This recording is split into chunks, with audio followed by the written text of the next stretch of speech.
glory, shout glory, glory, glory to the Lamb. Sing glory, glory, oh shout glory, glory, glory to the Lamb. For you are glorious, you are worthy to be praised. You are the Lamb upon the throne. And to you we lift our voice in praise. Jesus, you are the Lamb upon the throne. Jesus, you are the Lamb upon the throne. Father, I'm saying you are the Lamb upon the throne. My God in heaven, you are the Lamb upon the throne. Everlasting Father, you are the Lamb upon the throne. Thank you, Father, in Jesus' name. Follow me to the book of Joel, chapter 2. The book of Joel, chapter 2. Joel, chapter 2. Thank you, Jesus. Joel, chapter 2. I want to read verse 25. Thank you, Lord. And I will restore to you the years that the locust has eaten. I don't know if somebody is excited with that scripture.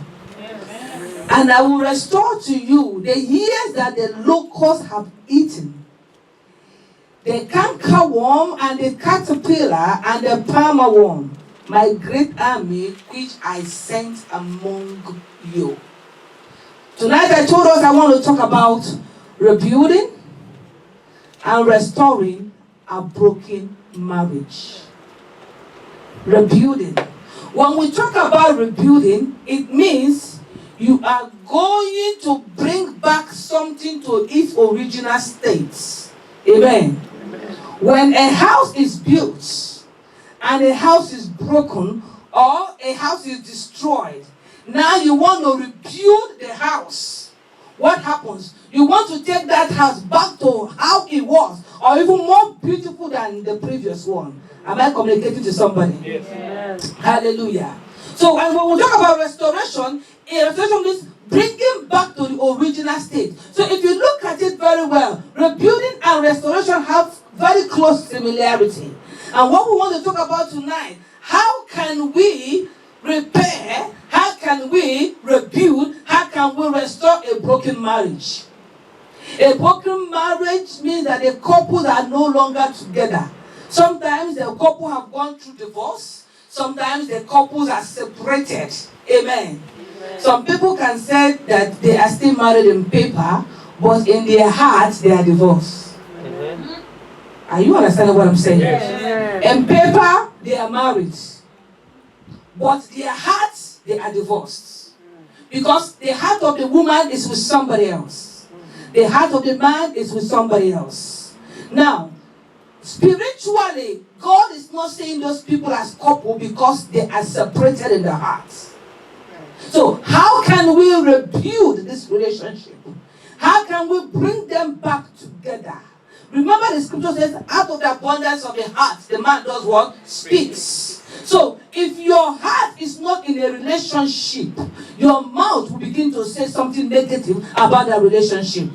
No wonder you can tell somebody your husband is a devil. Am I talking to somebody? Yes. No wonder you can tell somebody, my wife is no good. You could still be married to the woman physically, but your heart is no longer there. How do we repair that? How do we restore that relationship? God is looking for men and women who are together both in the heart and in the physical. Amen. God is looking for people who will say yes and their yes is yes. God is not looking for somebody who is married to Mr. James, but the heart is with Mr. Piras. There was something that happened. I'm not going to mention the name of the church, and I'll just give us this story. A pastor had a church. I won't mention the state. And a member of the church brought the wife from their country. And this member was having problem with the wife. The member went to the pastor to complain and said, Pastor, this is what my wife is doing. And the pastor will listen to the wife, to the man. Promised the man he was going to arrest the situation. The man was depending on the pastor. Of course, you have to trust your pastor. Am I saying the truth? Yeah. So the man trusted the pastor to take care of the situation. But lo and behold, by the time the man knew what was going on, the pastor has moved out from that state with the man's wife to another state. And the next time pastor will hear about the man will hear about the pastor and the wife is pregnant for the pastor. Why am I telling you this story? The woman was living with her husband in the physical, but her heart was with the pastor. If the man knew that the person he was complaining to was the wife's boyfriend at the time, you think he's going to go to him? No. He will be looking for how to restore his wife back. But he lost his wife to the pastor because though the wife was living in the same house, her heart was with another man. There was also another one that happened. A lady brought the high school sweethearts from her country. And they came to the United States. The man started a church. One thing led to another, he got his green card. The day he got his green card, he came to church the Sunday after that. Told church members, everybody go, join another church. I'm telling you a life story. Came to church, asked everybody to go and join another church. By the time the wife will come back from work, he has moved down to another state with another woman. Why was this happening? Though they were living in that house, the heart was somewhere else. The Lord will help us in Jesus' name. Amen. Now, let me tell us causes of broken marriage. What can lead to a broken marriage? When you are together with your husband or your wife, what are the things that can necessitate your marriage to go sour? What are the things that can make your marriage to have a problem? One of them that we need to be very careful, very, very careful, both for the brothers and for the sisters, is infidelity. Amen. It takes a lot for somebody to forgive the husband or the wife of infidelity. Even though the scripture requires you to forgive. But somehow, it takes a lot out of you. It takes a lot. So what do? You make sure that you are faithful to your partner. Amen. If, like I said yesterday, if you are single, you keep yourself. Keep yourself for the Lord. But if you are married, keep yourself for your husband. Honestly, I'm still going to quote my word. There is nothing out there to test. There is nothing out there to investigate. I'm trying to be very, very polite here now. Amen. Nothing there. If you walk in the health field, and if you have opportunity to really see people's, lives, you will find out that there is nothing, honestly, nothing there to test. Above all, it is contrary to the will of God. Let me tell you something. We think that adultery is sin. But do you know what the Bible says? Like right now in our church, we are teaching the 10 Commandments. And when we got to the point of adultery, we found that in the scripture, though it's a scripture we know before, that God is not just talking about adultery. But the Lord said, if you look at a man or a woman lustfully, so Jesus took it to a higher standard. As you go to work, as you shop, you begin to lust after somebody. The moment you see them, you untrust them in your heart. The scripture says you have committed that act at that time. Then it is also worse when you now actually get into having a relationship with that person. If you are married, it's going to bring a dent in your relationship. Are you hearing me? So it's one of the causes of broken marriage.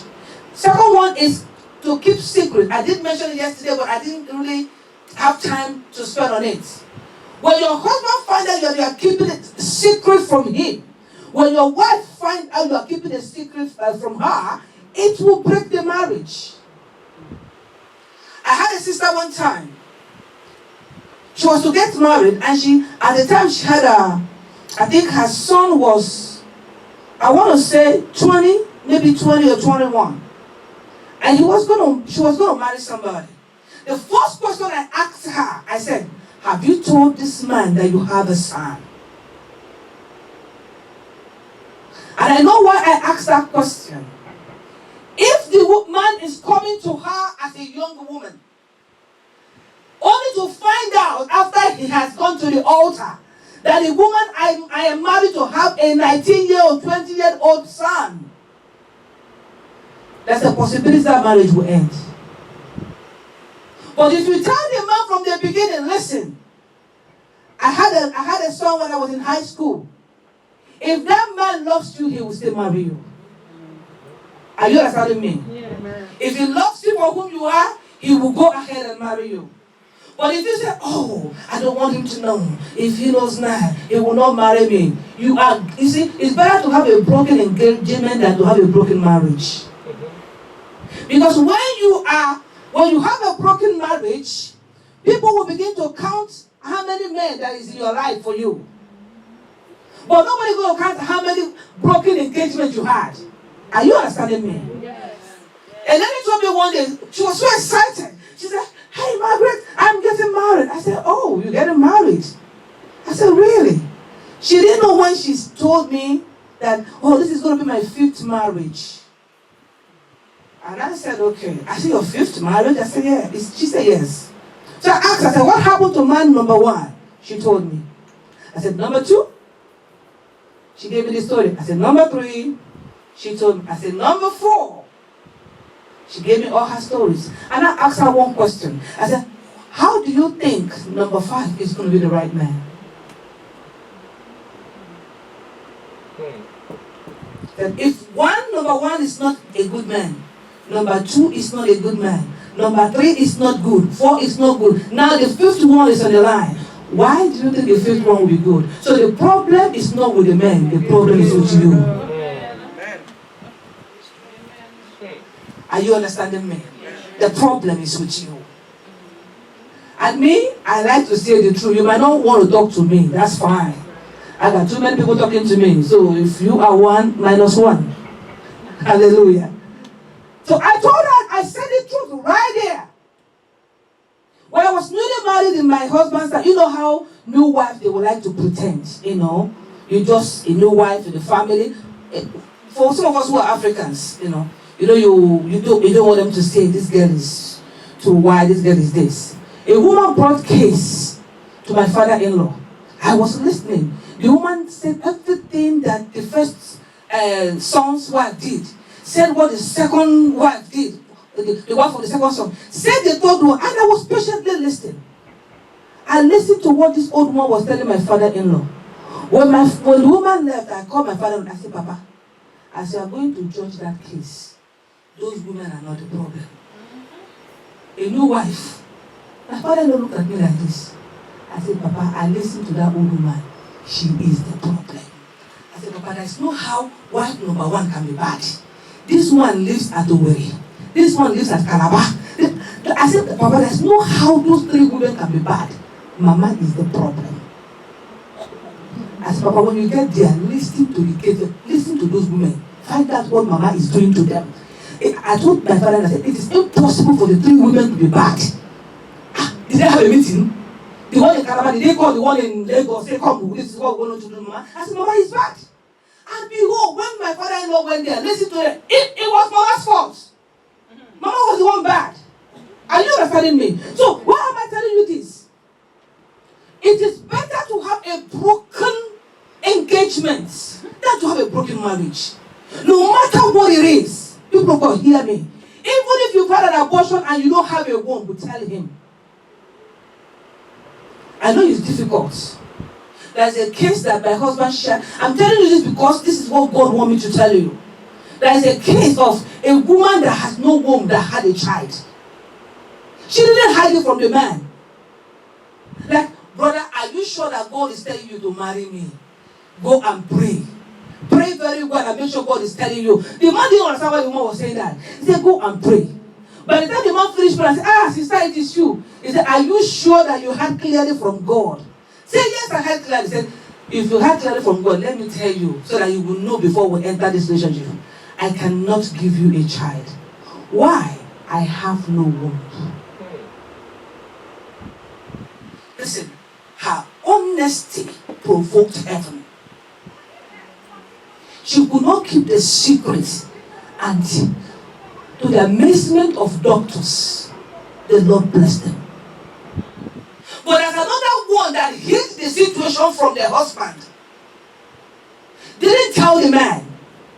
And they got married, they did every test. Wherever they go, they say the man doesn't have a problem. Until the man began to pray. Let me tell you, if there's anybody you will fear, fear God. I'm telling you, fear God. The man went on his knees and began to ask God, what is wrong with my wife? Why can't we have children? And God gave this man the chapter of the wife's life. They go and ask her. By the time the man came to the woman and said, what happened here? What happened here? What happened here? The woman began to cry. You know what happened? The man walked out of that marriage. The unfortunate thing in this story was that the man backslided.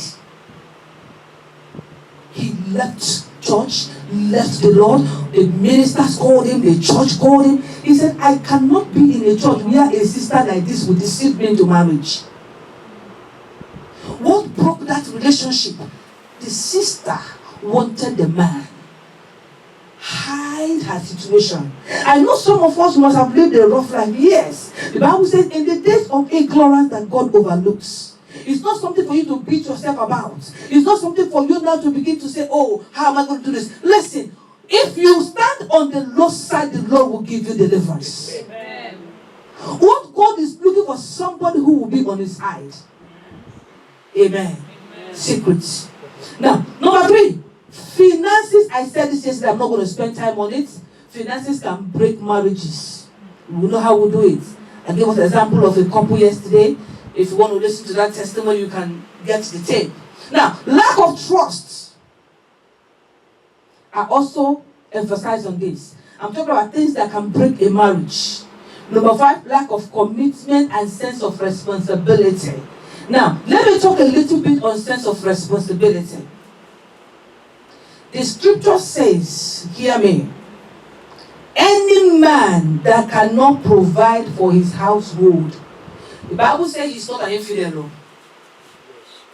Listen carefully. It didn't say he's an infidel. The Bible says he is worse, which means it's a higher level of infidelity. There is worse than an infidel. So, which means a responsible man in the dictionary of God should go out there, get money, bring it to the wife. Amen. and the children.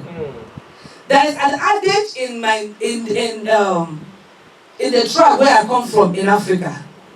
The adage says, if you are crying and I come to help you cry, I shouldn't be the highest crier. Are you understanding me? Amen. You are crying and I came to help you. Why would I be the one that be saying, my head, oh, my head? No, you should be, your voice should be up and I'll be like, yes. So the woman should not be the head. I was sharing with a man of God today. I said, listen, God did not give women the ability to lead in the home. So watch out. A man finds it very comfortable to give a woman money. A man prides over giving money to a woman. But when a woman begins to give money to a man, after some time she'll be tired. And she might begin to insult the man. How come I'm the one that gives you money every day? Can't you see other men that go out? Is your own man different? Because that is not her responsibility. That is not her making. God will not give her that office. Her office is the office of a helper. Are you understanding me? So, if the man does not take responsibility in the house, most of the time it causes problem and it can break a home. Listen, women are like flowers. Wherever the wind blows a woman, that's where she tends to. Are you understanding me? That is why we teach this thing so that we can be godly women. Because godly women will stand our ground in the Lord. But if you are not a godly woman, wherever the wind of the fire is blowing you, there you be turned to. What do I mean by that? If a man comes and begins to show a woman care and love, the woman will follow. Are you understanding me? That is the nature of a woman. So, if a man is in the house and he's not providing for the woman, and another man out there is providing for that woman, what will happen? Attention will shift. That is the man that the woman will respect. That is the person she will call, because that is the provider of her life. But for godly women, we teach you to be the crown of your family. Are you understanding me? Godly women, we are different. And I'm going to tell you the difference. The difference is this. When our husbands are not doing well, godly women will cry to God. Because like I said yesterday, the Bible says that we are faithful to them. Are you understanding me? Mm-hmm. Your life is a favor to your husband. And let me tell you, as you are here tonight, any man that marries you have married favor. Amen. Amen. Amen. I want to repeat myself. Any man that married you has married favor. Amen. In the name of Jesus Christ. So lack of commitment and sense of responsibility can bring problem in the home. Lack of intimacy. My mother told me growing up, she said, best way to take care of your husband, make sure you feed him very well. Said, do not starve the man with food in his belly. And the second food, take care of him. I have to quote my language. That when you do these two things, you will not lose your man. Lack of intimacy can break your home. A woman might lose her husband. Hear me. And she can vow never to marry again. That she wants to take care of her children. But carry statistics, men that have lost their wife. Some 3 months. Some 6 months. Some 7 months. Some 1 year. They are married to another woman. The reason is they don't have the ability to hold themselves more like the woman does. We had an issue when my mom passed. Maybe a year or 2 years, my daddy said he wants to get married. Everybody in the family was against him. They said, your children are all grown. Your daughter is in America. and this one is a lawyer, this one is this, and you are talking about marriage at this age. Why are you talking about marriage? He told them one thing. He said, if I call my daughter Ngozi and she said not to get married, I will not marry. So he called me. My siblings, once he said that, my siblings, everyone were calling me, don't let daddy get married, daddy cannot get married. I listened to everybody and I listened to my father. After hearing my father, I said, Daddy, go and get married. It wasn't up to 1 month. Then he had his money already. He was just waiting for approval. I didn't even know there was a woman there was a standby woman somewhere. Because when I said yes, bam! The marriage was done. Hallelujah. Amen. And now listen to this. Now my dad got married to my stepmom. Shortly after that, he had a stroke. I live in Georgia. The lawyer lives in Lagos. Even though my dad was in Lagos, the other one lives at Abuja. All the boys were not there. Who was going to take care of that man? It's true. Amen. They boiled down to the same woman. It was that woman that was giving him shower. It was that woman that was sleeping with him in the hospital. It was that woman that was taking care of him. I don't know if you understand what I'm saying. Yes. That is man. That is man. So, if your husband is alive and you separate yourself from him, you know what you're telling the man? Get somebody else. And for Christians, the believers, you put them in a box. Because you know that man don't want to offend God. If you don't take care, I want to be very honest with us. If you treat your husband because you know he's a Christian, he will not go outside, he will still stay with you, but he'll be burning, God might kill you. I'm being very honest. And if God really, really want to punish you, he might even take the man. I'm going to give us a story. I don't want to call this one a testimony. A pastor in Lagos got married to a very beautiful woman. Beautiful woman. Had a church. This woman was a torment in the life of this pastor. You know what she does? She won't come to church until service like this have started. She will make sure service have started very well. And then when she's coming with her mini skirts and her high shoes, she will make sure she's making noise, boy, boy, boy, boy, boy, boy, boy, and she will go straight to the altar to sit. This thing continued. Everybody was praying until one day the Lord took the man. The man died. She became very miserable. The man died. It got to a point that I believe the man was even praying, God, if this woman is not going to repent, take my life.